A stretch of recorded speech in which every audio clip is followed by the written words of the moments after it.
सबक नंबर 8 है जिसकी ज़ुबान उर्दू की तरह, यानी जो लोग उर्दू की तरह बात करते हैं या उर्दू बात करते हैं। ठीक है, इस सबक में उर्दू की अहमियत और उर्दू के असरात कहाँ कहाँ तक पहुँचे हैं, उर्दू को तरक्की देने में किन किन का हाथ है, ये बता रहे हैं। यहाँ पे देखिए कुछ फिल्मी अदाकाराओं की तस्वीरें हैं। बताना ये मकसूद है कि ये सब फिल्मी चेहरे हैं और फिल्म में ये सब के सब, और यानी हॉलीवुड में उर्दू ही ज़्यादा चलती है, उर्दू ज़ुबान ही ज़्यादा चलती है, उर्दू ज़ुबान का ही बोलबाला है बॉलीवुड में। ठीक है, यहाँ पे एक शायरी नकल का, एक शायरी मतलब फिल्म का एक छोटा सा गाना है। तुम मुझे यूँ भुला न पाओगे जब कभी भी सुनोगे गीत मेरे, संग संग तुम भी गुनगुनाओगे। कहते हैं पहले लाइन में कहते हैं तुम मुझे यूँ भुला न पाओगे, यानी तुम मुझे आसानी से भूल नहीं सकते। जब कभी भी सुनोगे गीत मेरे, अपनी ज़िंदगी में, अपनी हयात में कभी भी अगर तुम्हारे कानों तक मेरे गीत पहुँचे, नगमा मेरा गाना तुम्हारे कानों तक पहुँचा, संग संग तुम भी गुनगुनाओगे। जब जैसे जैसे मैं गाऊंगा वैसे वैसे तुम भी गाओगे मेरे साथ में। तो ये देखिए पगला कहीं का एक पिक्चर है, मूवी है बॉलीवुड का, जो 1970 में रिलीज़ हुआ था। उस फिल्म का ये एक सॉन्ग है। तो इसमें ये बताना चाहता है कि उर्दू ज़ुबान की शायरी, उर्दू ज़ुबान में जो भी गीत हैं वो ऐसा है कि कोई भूल नहीं सकता है। जब कभी उर्दू ज़ुबान की शायरी गीत कहीं भी चलेगा तो सुनने वाला भी स्पीकिंग करना शुरू कर देगा, रिपीट करना शुरू कर देता है, गाना शुरू कर देता है। देखिए इस खूबसूरत गाने को आवाज़ के जादूगर मोहम्मद रफ़ी साहब ने गाया था, यानी दिस सॉन्ग वाज संग बाई रफ़ी साहब। ओके, रफ़ी। ये गाना इतना मकबूल है कि जो कोई सुनता है संग संग गुनगुनाता ही रहता है। यानी ये गाना बहुत ही मशहूर हुआ था और जो भी सुना था उन सब ने गाना भी गाया था, साथ में नहीं गुनगुनाया था। इस गाने के बोल में एक अजीब सी कशिश जादू है। इस गाने में जो वर्ड्स है, जो शायरी है, वो शायरी में एक अट्रैक्शन है, एक मैजिक है। गोया रफ़ी साहब या ख़ुद उर्दू ज़ुबान हमसे मुखातब है, जब तक मेरा गीत सुनते रहोगे तुम मुझे भूल नहीं पाओगे। मतलब ये हुआ कि इस गाने में रफ़ी साहब हमसे बात करते हुए कहते हैं, या फिर उर्दू ज़ुबान हमसे कहती हैं कि ऐ लोगो, जब तक तुम मेरी शायरी सुनोगे तुम मुझे भूल नहीं पाओगे। 1931 में फिल्म आलम आरा के इजरा, यानी रिलीजिंग के टाइम में, जब फिल्म आलम आरा 1931 में रिलीज़ हुआ था तो उसके साथ ही उर्दू ने ही हिंदुस्तानी सिनेमा को बोलना सिखाया और उर्दू हिंदुस्तानी सिनेमा की मादरी ज़ुबान बन गई। यानी जब हिंदुस्तान में 1931 में फिल्म आलम आरा रिलीज़ हुआ था तो उस रिलीजिंग के टाइम में जो लैंग्वेज यूज़ किया गया था वो उर्दू ज़ुबान थी। उर्दू ज़ुबान की वजह से हिंदी सिनेमा को बोलना आया, यानी उर्दू ज़ुबान से, यानी आलम आरा मूवी से पहले किसी भी फिल्म में स्पीकिंग में नहीं, only picture, okay, only just a cartoon, silent picture था, यानी मोशन था मगर उसमें वर्ड नहीं था, साइलेंट था। मगर जब 1931 में आलम आरा पिक्चर का रिलीज़ हुआ उसमें जो लैंग्वेज यूज़ किया गया था वो उर्दू ज़ुबान थी। ओके, इसलिए उर्दू ज़ुबान इंडियन सिनेमा का मदर है। ओके, माँ है। Okay, mother of Indian cinema इस उर्दू लैंग्वेज। वतन की तकसीम ने हमारी मुश्तरका तहज़ीब और उर्दू ज़ुबान को शदीद नुकसान पहुँचाया। जब हिंदुस्तान का बंटवारा हुआ तो इस बंटवारे की वजह से इन हिंदू मुस्लिम कल्चर को बहुत ही ज़्यादा क्या हुआ, डिफेक्ट हुआ, बहुत ज़्यादा प्रॉब्लम हुआ, लॉसेस हुआ। इसी तरह उर्दू ज़ुबान को भी बहुत ज़्यादा डिफेक्ट और बहुत ज़्यादा लॉस फील करना पड़ा। उस वक्त हिंदुस्तानी सिनेमा उसका सबसे बड़ा सहारा बन के सामने आया। जब पार्टीशन के टाइम में उर्दू लैंग्वेज और मिक्स्ड कल्चर को, कॉम्बो कल्चर को नुकसान पहुंचा था, उस टाइम में Hindustani cinema, Indian movies was the greatest supporter of Urdu language.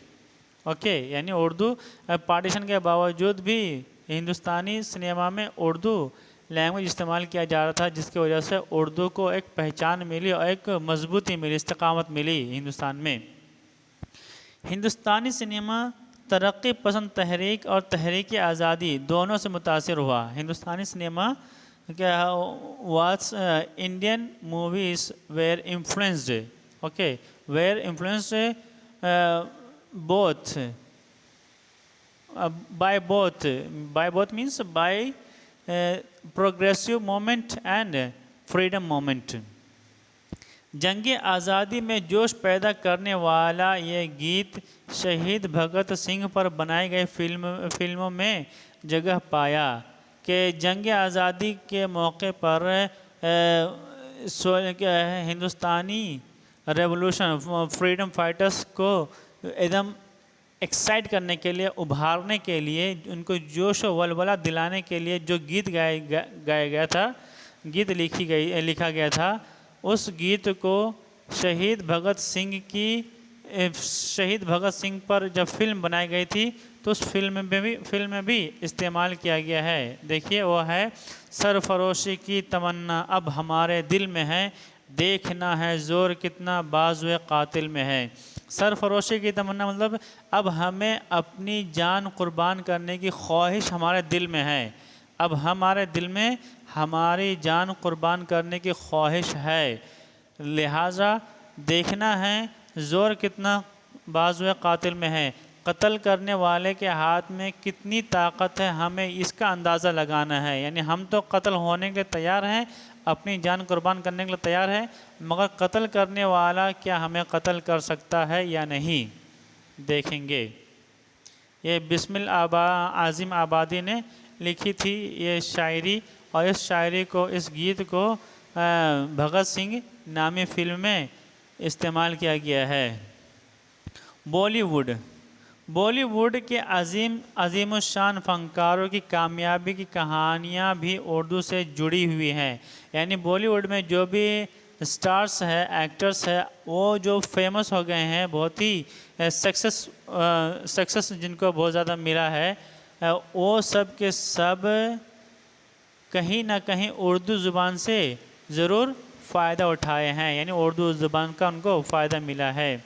मशहूर अदाकार दिलीप कुमार ने एक बार लता मंगेशकर का नगमा सुनकर उनसे कहा था, आपके तलफ़्फ़ुज़ में ज़रा सी गड़बड़ है, आप उर्दू सीखने की कोशिश कीजिए। हमारे हिंदुस्तान के बहुत ही मशहूर एक्टर दिलीप कुमार मतलब यूसुफ़ खान ने एक मर्तबा लता मंगेशकर का गाना सुनकर उनसे कहा कि आपके प्रोनाउंसिएशन में कुछ मिस्टेक्स है, गड़बड़ी है, लिहाजा आप उर्दू लैंग्वेज सीखिए।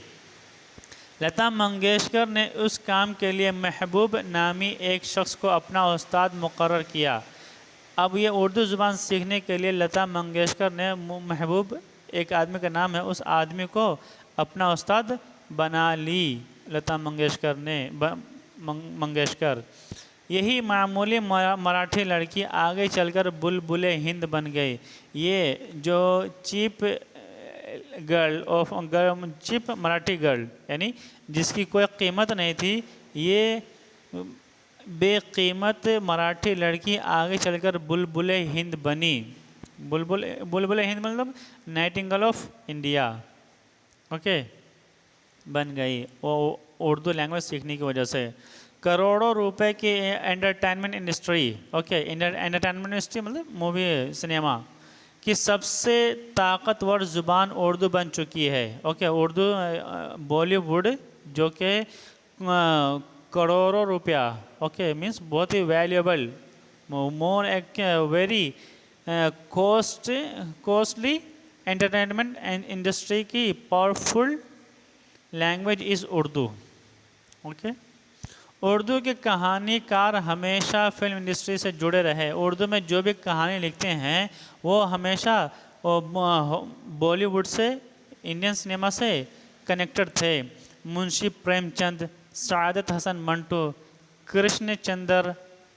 कृष्णचंद्र, कमाल अमरोही, राजेंद्र सिंह बेदी जैसी कितनी ही अहम शख्सियतें हैं जो यके बाद दीगरे फिल्म इंडस्ट्री से वाबस्ता रही हैं। यानी इन्हीं के द्वारा मुंशी प्रेमचंद, सादत हसन मंटो, कृष्णचंद्र, कमाल अमरोही, राजेंद्र सिंह बेदी जैसे बहुत से और भी उर्दू राइटर्स हैं जो हमेशा फिल्म इंडस्ट्री से कनेक्टेड थे। यही वो लोग हैं जिन्होंने अपनी गूनागू अदबी काविशों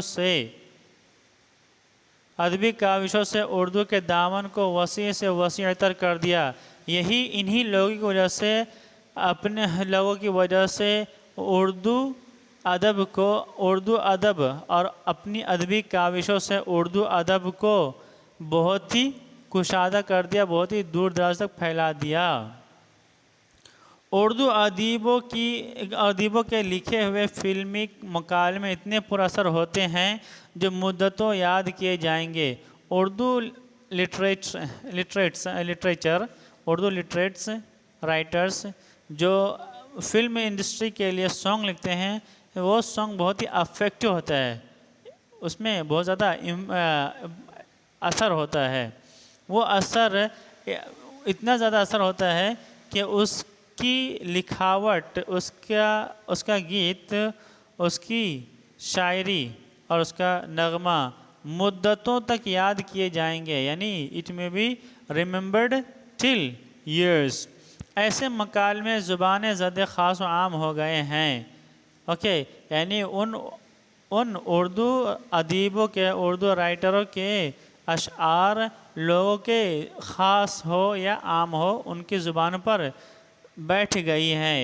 वो अशआर शायरी बैठ गई हैं। चंद मकाल में ज़रबुल मसल की हैसियत इख्तियार कर चुके हैं। चंद ऐसे कम्युनिकेशन हैं, गाना है मगर कम्युनिकेशन स्टाइल में। तो चंद मकाल में चंद कम्युनिकेशन ऐसे भी हैं जो ज़रबुल मसल की हैसियत इख्तियार कर चुके हैं, यानी बतौर मिसाल वो शायरी इस्तेमाल की वो नगमे इस्तेमाल किए जाते हैं।